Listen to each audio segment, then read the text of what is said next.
Singkat cerita, malam pun tiba.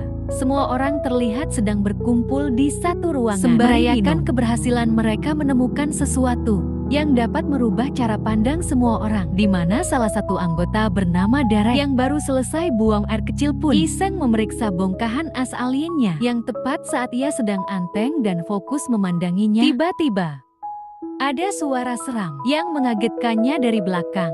Yang tak lama setelah si teman pergi,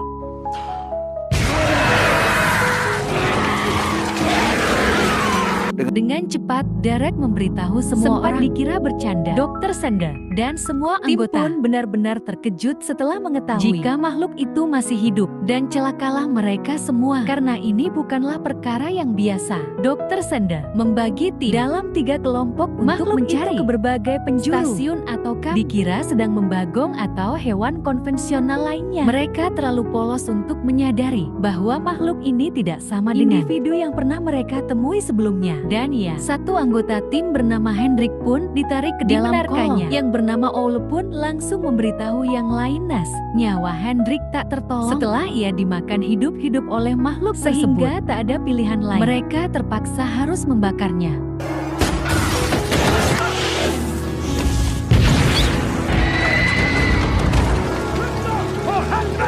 Setelah ketegangan selesai, Lap yang sempat terkena munceratan darah itu pun mengalami shock dan langsung mendapat pemeriksaan. Sementara untuk makhluk yang sudah gosong terbakar, dan tim akan melakukan pemeriksaan secara menyeluruh terhadap organ dalam dari makhluk tersebut. Dan alangkah terkejutnya mereka semua saat menemukan Hendrik masih utuh. Benar-benar utuh dan tampak masih baru. Dr. Sander pun berteori jika makhluk itu mungkin telah menyerap seluruh cairan tubuhnya. Sampai ketika menemukan logam penyangga tulang patah pada lengan Hendrik. Disitulah pertanyaan lain muncul.